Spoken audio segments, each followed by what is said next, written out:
Hello everyone, welcome back to my channel. And कैसे हैं आप सब? आई होप आप सब ठीक होंगे। हम सब भी एकदम ठीक है। एंड आज की ब्लॉग की स्टार्टिंग कर लिया। अर्ली मॉर्निंग 6 o'clock हो रहा है, बस जग के आ गई हूँ सीधे किचन में। और आज डे है ट्यूसडे, तो ये ट्यूसडे का वीडियो है। तो बस अर्ली मॉर्निंग में आ गई थी, उठ के और करने लग गई थी यहाँ पे बच्चों के टिफिन की तैयारी। टिफिन बनाना है तो पहले फ्रिज में से सारी सब्जियां, जो जो चीजें मुझे चाहिए वो सब निकाल के रख ली हैं। और कल मैंने दही जमाया था, वो फ्रिज में डाल दिया है। और फिर मैं करने लग गई थी यहाँ पे लंच की तैयारी। और यहाँ पे ये कल मैंने पालक धो के और खूब अच्छी तरह सुखा के फ्रिज में रख दिया था कल रात को। तो बस वही निकाला है, उसको काट रही हूँ। और आज मैं पालक के पराठे बना रही हूँ बच्चों के लिए। पालक वैसे बच्चे खाना नहीं चाहते, लेकिन पराठे के साथ वो बहुत प्यार से खा लेते हैं और लंच में ले जाना भी पसंद करते हैं मेरे बच्चे पालक के पराठे।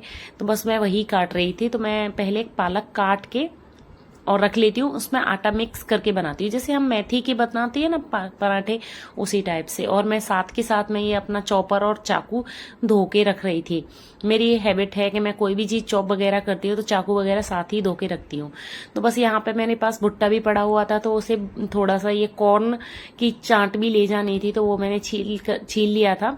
और साथ के साथ भी कचरा मैं अपना डाल रही थी, क्योंकि फिर किचन बहुत ज्यादा मैसी हो जाती है अगर आप साथ के साथ ये सब चीजें नहीं करते रहो तो बस यहाँ मैंने भुट्टा चढ़ा दिया था और मैं करने लग गई थी ना पराठे बनाने की तैयारी। मैंने फिर जहाँ पूरा पालक काट लिया था उसमें आटा मिक्स कर लिया, उसके साथ ही नमक डाला है, उसमें डाल रही हूँ ये अजवाइन, थोड़ा सा मैंने जीरा डाला है, बहुत थोड़ा सा। और इसमें डालनी है लाल मिर्च, और आप चाहें तो ये हरी मिर्च और आप लहसुन कूट के डाल सकते हो। लेकिन मेरे यहाँ लहसुन कच्चा कोई खाना पसंद नहीं करता, ना ही हम खाते हैं ना ही बच्चे खाना पसंद करते हैं, इसलिए मैं नहीं डालती हूँ। और फिर मैंने इसमें थोड़ी सी हल्दी डाल दी थी और यहाँ थोड़ा थोड़ा पानी डाल के और आटा लगा रही थी। आटा थोड़ा सा है ना, मैं टाइट ही लगाती हूँ, बहुत ज्यादा स्मूथ लगा लो तो ये रख के थोड़ा सा लूज हो जाता है पालक का।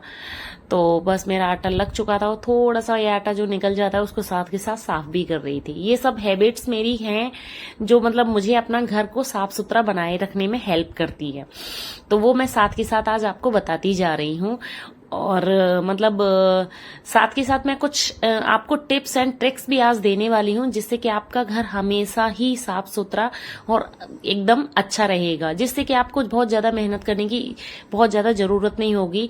तो मैं आज पूरे ही वीडियो में ये सब ट्रिक्स थोड़ी थोड़ी बताती जाऊंगी। तो बस यहाँ पे मेरे भुट्टे भी बॉईल हो गए थे और तुरंत के तुरंत मैंने पानी निकाल के रख दिया है। गर्म ही पानी थोड़ा डाला है सिंक में, जिससे कि सिंक में जो कॉकरोच वगैरह होते हैं वो होते नहीं है। तो बस यहाँ पे मैंने भुट्टे भी निकाल के रख दिए थे और देवांश को भेज दिया था नहाने के लिए, उसके लिए सब टॉवल वगैरह रखाई थी मैं उसके बाथरूम में। फिर मैं यहाँ बनाने लगी थी पराठे, और पराठे मैं देसी घी में बनाती हूँ। देखिए कितना सारा उड़ता है, देसी घी बहुत ज्यादा धुआं धुआं हो जाता है, तो चिमनी चला रखी थी और साथ के साथ मैंने पूरे पराठे बना लिए थे। तो फिर जो परोतन फैल जाता है उसको कर रही थी साइड में ना, साफ कर रही थी, क्योंकि फिर उसको नहीं करो तो बहुत ज्यादा गंदी लगने लग जाती है अपनी किचन। और यहाँ मैंने फिर भुट्टे भी निकाल लिए थे और उसको मैं चाट बना रही थी भुट्टे की। उसमें डाला है मैंने चाट मसाला, थोड़ी सी लाल मिर्च और थोड़ा सा डाला है ये नमक, और उसमें साथ ही डाल रही हूँ 2 चम्मच घी। आज मेरे पास बटर नहीं था, नहीं तो आप बटर डाल सकते हो, बटर से बहुत ज्यादा अच्छा सा टेस्ट आता है कॉर्न में। तो मेरे पास बटर नहीं था, तो बच्चों को घी भी मेरे यहाँ पसंद है, तो बस वही मतलब मैंने डाल दिया था थोड़ा सा चिकनाई के लिए। और यहाँ फिर मैं न लगाने लग गई थी लंच देवांश का। तो यहाँ मैंने एक कटोरी में रखा है उसके लिए सॉस, क्योंकि मेरे बच्चों को सॉस से ज्यादा अच्छा मतलब पराठे ज्यादा अच्छे लगते हैं। तो फिर मैंने यहाँ पे ले लिया है सिल्वर फॉइल पेपर। और आज मेरी एक बहुत प्यारी से सब्सक्राइबर ने बोला था कि आप सिल्वर फॉइल पेपर में मतलब जो बच्चों का लंच है वो पैक मत कीजिए। तो अभी मेरे पास ये आ गया है, तो ये खत्म तो करना पड़ेगा और फिर उसके बाद मैं देखती हूँ क्या लेके आती हूँ। तो इसीलिए मैंने यहाँ पे एक टिश्यू पेपर लगा लिया है। तो साथ ही मैं टिश्यू पेपर के साथ में ये पराठे पूरे पैक करके रख दिए हैं। और फिर उसके बाद रख रही हूँ ये कॉर्न की चाट जो मैंने बनाई थी, काफी खट्टी हुई मीठी सी होती है, काफी अच्छी लगती है। और साथ ही रख रही थी बोरबन के बिस्किट। आजकल को उसको बोरबन के बिस्किट ज्यादा पसंद है, जो नए बिस्किट आ जाते हैं उसको पसंद आते हैं, तो 1-2 रख देती हूँ। मीठा खाने के लिए होता है ना, तो उसका मन करता है तो खा जाते हैं बच्चे। तो बस उसका पूरा टिफिन लगा दिया था मैंने, कंप्लीट कर दिया था। और उसको तैयार करने के लिए मतलब उसको दे दिया था खाने के लिए। थोड़ा कुछ खिला के ही भेजती हूँ मैं, सुबह सुबह दूध नहीं पीते हैं बच्चे इसीलिए। तो बस यहाँ पे टिफिन बोतल वगैरह भर के रख दी थी और उसका बैग लगा रही थी। वाटर बोतल और खाली टिफिन ही रखना होता है, बैग तो वो खुद लगा लेता है। तो यहाँ पे वो तैयार हो रहा है, तो मुझे इसको आजकल स्कूल छोड़ने जाना होता है, तो बस मैं भी यहाँ पे थोड़ा सा प्रेजेंटेबल बनने की कोशिश कर रही थी। बस बाल ही झाड़े थे और तो कुछ नहीं किया था, क्योंकि जब अपन सोते हैं सुबह उठते हैं तो बाल बहुत ज्यादा सही नहीं रहते, तो बाहर निकलना फिर थोड़ा अजीब ही लगता है, इसीलिए थोड़े से बाल बना लिए थे और फिर इसको मैं छोड़ने जा रही थी रास्ते में। और सुबह सुबह इसको छोड़ने जब जाती हूँ ना, मौसम इतना सुहाना होता है, बहुत ज्यादा प्यारा सा मौसम होता है, इतनी ठंडी ठंडी हवाएं लगती हैं, तो मुझे बहुत ज्यादा अच्छा लगता है अभी हाल फिलहाल में इसको स्कूल में छोड़ के आना। तो बस यहाँ पे मैंने देवांश को स्कूल छोड़ दिया था। हेलो एवरीवन, और देवांश को स्कूल छोड़ दिया है, जस्ट अभी आई हूँ और अभी टाइम हो रहा है 7:30 कंप्लीट हो गया है। शिवांश अभी उठा नहीं है और मैं आराम से चाय पीऊँगी, पानी भी पीऊँगी, सुबह से पानी भी नहीं पिया। उसको भी उठाऊँगी क्योंकि उसको फिर खाना खिलाना है मुझे, और खाना खिला के उसको भी तैयार करना है, तैयार करके फिर स्कूल उसको छोड़ना है। तो बस यही लगा हुआ है। तो बस अब बनाती हूँ चाय। चाय ज़रूरी है, चाय के बिना आलस नहीं छूटता। यहाँ पे शिवा सो रहा था तो मैं आ गई थी उसको जगाने के लिए, क्योंकि उसको जगने के बाद में काफी देर वो बैठेगा, उसको पहले खाना वाना भी खिलाना है और थोड़ा फ्रेश वगैरह होना है, तो वो नहीं जग रहा था मेरे जगाने पे। तो फिर मैंने सोचा कि थोड़ी देर और सोने देती हूँ, आज सो रहा है, नहीं तो फिर डेली वो मेरे साथ ही उठ जाता है। तो बस मैं यहाँ किचन में आई थी कि वो तो पीछे पीछे उठ के आ गया था जग के। बस मैं एक आवाज देती हूँ तो वो उठ ही जाता है। तो फिर आ गई थी मैं यहाँ पे किचन में, अपने लिए चाय बना रही थी, चाय चढ़ा दी थी, गर्म पानी कर लिया था अपने लिए पीने के लिए। और आज मेरी चीनी खत्म हो गई थी, तो बस मैं यहाँ पे डब्बे में चीनी फिल कर रही थी और साथ के साथ चाय भी बना रही थी। और मेरी एक हैबिट और है कि मैं जो भी चीजें जैसे तुरंत के तुरंत लेती हूँ ना, जैसे चाय चीनी के डब्बे, वो अपनी जगह पे तुरंत के तुरंत रख देती हूँ, जिससे कि किचन मैसी नहीं होता है, किचन साफ सुथरा जैसा दिखने लग जाता है। तो बस यहाँ पे मेरी चाय भी मतलब खौल गई थी, उसको कम करके और खौलाने के लिए रख दिया था और यहाँ आ गई थी मैं पानी पीने के लिए। सुबह का पानी मैं हमेशा बैठ के ही पीती हूँ, गर्म पानी थोड़ा थोड़ा सिप करके पीना चाहिए, तो बस मैं उसी टाइप से पीती हूँ। तो यहाँ पे जो भी सुबह सुबह फैल जाता है ना सामान, जैसे कि बच्चे स्कूल जाते हैं तो वो अपनी जगह पे नहीं रख पाते हैं, तो मैं बस उठा के वही रख रही थी। फिर इसको नहला के ले आई थी शिवा को, क्योंकि इसको स्कूल भेजना है, और उसको तैयार कर रही थी। तो बच्चों को आजकल, छोटे बच्चों को तो तैयार करना पड़ता ही है, इसको तो पेपर ही करना पड़ता है। फिर बोला कि उसको हाफ पैंट नहीं पहनना, उसको फुल जीन्स पहननी है। आज उसके पैर में चोट आ गई थी थोड़ी सी, तो फिर मैंने सोचा कि चलो तुझे जीन्स ही पहना देते हैं, ऐसा इनका बहुत ज्यादा रूल रेगुलेशन नहीं है, अभी नर्सरी में है। तो बस ऑयल वगैरह उसके लिए लगा रही थी, तैयार कर रही थी आराम से। तो बच्चों का मूड कब चेंज हो जाता है समझ ही नहीं आता। फिर बोला कि नहीं मुझे ये नहीं पहनना, मुझे स्कूल का ही नेकर पहनना है। मैंने कहा ठीक है। तो बच्चों के अकॉर्डिंग ही चलना पड़ता है, उनकी तो सारी बातें माननी ही पड़ती हैं, क्योंकि फिर उनके जो छोटे बच्चे होते हैं ना, उनकी ज्यादा होना है। बड़े बच्चों को तो चलो डांट भी दो, तो लेकिन ये तो रोने लग जाते हैं तुरंत ही। तो बस मैंने यहाँ पे उसको तैयार कर दिया था, कॉम्ब वगैरह कर दिया था, और उसको आजकल बिना परफ्यूम लगाए तो वो बिल्कुल घर से निकलता नहीं है। उसको होता है कि वहां पे है ना वॉशरूम वगैरह जो जाता नहीं है, उसको बदबू आती है, तो मैं थोड़ा सा परफ्यूम लगा देती हूँ।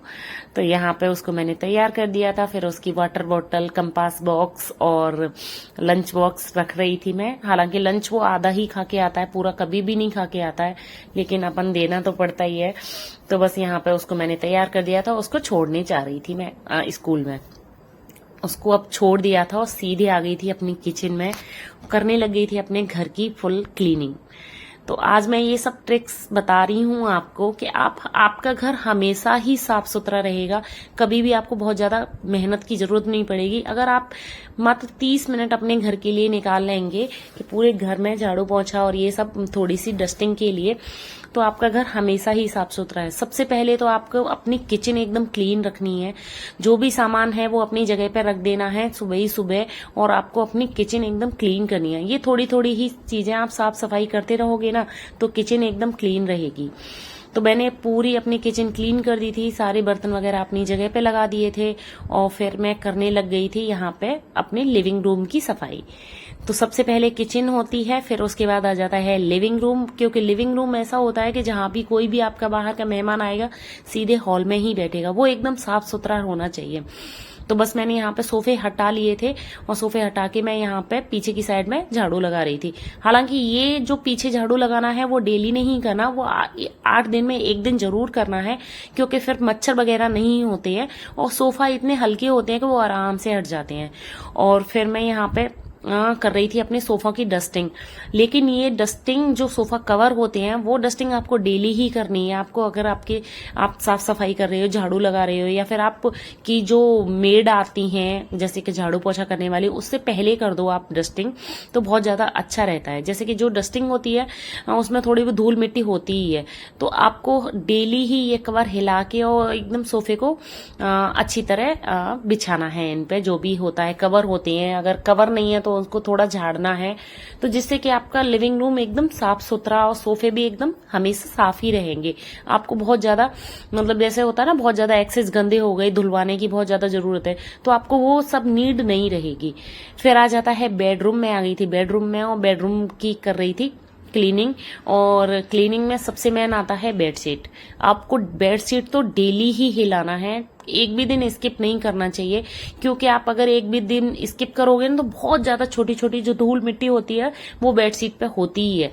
जब आपके कोई भी बैठेगा या आप खुद भी बैठोगे तो वो धूल मिट्टी उड़ेगी और आपके मतलब डस्ट हो जाएगी। आपको पता ही चलेगा कि आपकी जैसे कि जो हिलाते हैं ना हम डेली बेडशीट, उसका लुक अलग ही आता है। तो बस मैंने यहाँ पे पूरे घर की बेडशीट वगैरह हिला ली थी, सोफा वगैरह एकदम हिला दिया था और फिर मैं लगाने लग गई थी झाड़ू। और हाँ, झाड़ू अगर आप लगा रहे हो तो हर एक कोने से झाड़ू लगानी चाहिए हमेशा। जैसे कि आपके जो दरवाजे हैं उनके पीछे से, सोफे के नीचे से, जहां जहां आपका हाथ जा सकता है वहां वहां पूरे में आपको झाड़ू बहुत अच्छी तरह लगानी चाहिए। जैसे कि हम होता है ना कि हमें हमारे जैसे कि दरवाजे वगैरह के पीछे से हम नहीं झाड़ू लगाते, तो वो क्या दरवाजे का जो कचरा होता है वो बाहर आ जाता है, फिर आपके घर को हमेशा ही पूरा गंदा और मैसी बना देता है। अगर आपके घर में वॉश बेसिन लगा हुआ है तो उसको डेली वॉश कीजिए। आप झाड़ू लगाने के बाद वॉश कर सकते हैं, जिससे कि पानी गिरता है तो वो आराम से हो जाता है। तो ये सब काम मैं हमेशा झाड़ू लगाने के बाद ही करती हूँ। जो डस्टिंग होती है वो मतलब 10-15 मिनट लगते हैं, लेकिन पूरा घर एकदम पूरे दिन साफ सुथरा रहता है। अगर वॉश बेसिन के ऊपर कांच लगा हुआ है उसको आप डेली कर सकते हो साफ, और हफ्ते में एक दिन कॉलिन से कर सकते हो। आज मैंने कॉलिन से किया है क्योंकि मेरा आज कॉलिन वाला दिन था, मतलब एक हफ्ता हो गया था। लेकिन मैं इन सब चीजों को डेली ही एक कपड़ा ले लेती हूँ, जो मैंने एक ये मंगा रखे हैं जो डस्टिंग वाले जो कपड़े होते हैं, तो बस मैं उससे ही पूरा घर साफ करती रहती हूँ। तो बस मैंने यहाँ पे टीवी वगैरह क्लीन कर दी थी, और ये टीवी कैबिनेट में हल्का हल्का हाथ मारोगे ना, 5 मिनट मस्त दोगे तो पूरा घर हमेशा ही आपका साफ सुथरा रहेगा। फिर मैं आ गई थी बेडरूम में। बेडरूम का पूरा ये जो ड्रेसिंग टेबल का कांच होता है वो साफ कर रही थी, क्योंकि बच्चे इस पे हाथ लगाते हैं तो ये मोस्टली गंदा रहता है। अगर आपके घर के कांच गंदे हैं ना तो आप कितनी भी घर की आपकी सफाई है वो आपको दिखेगी ही नहीं कि हमारी साफ सफाई है, तो फिर मतलब घर साफ नहीं लगेगा। अगर आपके कांच साफ हैं, आपका फर्नीचर साफ है, तो घर हमेशा साफ सुथरा बना रहेगा और आपको बहुत ज्यादा नीड नहीं होगी कि अरे घर बहुत ज्यादा गंदा हो गया तो इसको बहुत ज्यादा टाइम देना है, साफ सुथरा है। अगर ये छोटे छोटे काम हम डेली करते रहेंगे तो हमारा घर कभी भी गंदा ही नहीं होगा और एकदम साफ सुथरा बढ़िया सा बना रहेगा और व्यवस्थित भी रहेगा। तो बस मैंने यहाँ पे पूरे दोनों रूम वगैरह के जो कांच वगैरह है वो साफ कर लिए थे, और जो बेड होता है ना, बेड के ऊपर जो आप पता नहीं आप क्या बोलते हो, हमारे यहाँ तो सिराना बोलते हैं, तो वो उसको हमेशा साफ कीजिए। वो एकदम गंदा नहीं होना चाहिए, जिससे कि हम जब बैठते हैं तो उसी पे हम कमर लगा के बैठते हैं तो वो बहुत ज्यादा दिखता है, तो वो गंदा नहीं होना चाहिए। और फिर आ जाते हैं हम किचन कैबिनेट में। यहाँ पे जहाँ सबसे ज्यादा हाथ लगते हैं हमारे किचन कैबिनेट के, तो वो हमें डेली ही मोस्टली हर दूसरे या तीसरे दिन हमें साफ करना चाहिए। हमेशा ही पूरे फर्नीचर को आप 10 मिनट दे दोगे ना अपने घर के लिए, तो आपका कभी भी आपको इतना नीड नहीं होगी कि हमें बहुत ज्यादा डीप क्लीन करने की जरूरत पड़ेगी, लेकिन आपका घर हमेशा साफ सुथरा रहेगा। फिर आ जाती है पोंछे की बारी। पोंछा हमें घर में डेली लगाना चाहिए, डेली। जो सफाई हमारी झाड़ू से नहीं हो पाती वो हमारी पोंछे से होती है। पोंछा बहुत ज्यादा नीड होती है, जिससे कि हमारा घर एकदम चमकता है। आप चाहे बैठ के लगा सकते हैं, आप चाहे खड़े होके लगा सकते हैं, जैसे चाहे, लेकिन पोंछा हमेशा डेली लगाना चाहिए, जिससे कि हमारा घर कभी भी बहुत ज्यादा गंदा नहीं हो। फिर मेरा पोंछा वगैरह पूरा लग गया था और फिर आती है पोंछे को क्लीन करने की बारी। पोंछा एकदम क्लीन करना चाहिए, लेकिन आपका वॉशिंग एरिया एकदम क्लीन होना चाहिए। आप वॉशिंग एरिया को एकदम क्लीन करके और उसको सूखा करके वाइपर मार के हमेशा साफ होना चाहिए। तो ये थे मेरे कुछ टिप एंड ट्रिक्स जो मेरे मतलब घर को हमेशा साफ सुथरा रखते हैं। आप ये ट्रिक्स और टिप्स अपना के देखिए, यकीन मानिए आपको विश्वास होगा कि ये टिप्स और ट्रिक्स कितना काम आते हैं। तो ये था मेरा आज का छोटा मोटा व्लॉग। अगर व्लॉग पसंद आए तो लाइक जरूर करना, एंड चैनल पर नए हैं तो सब्सक्राइब किए बिना नहीं जाना। मिलती हूँ आपके एक नए व्लॉग में ऐसे टिप्स और ट्रिक्स लेके। तब तक के लिए bye bye, take care and Radhe Radhe, bye.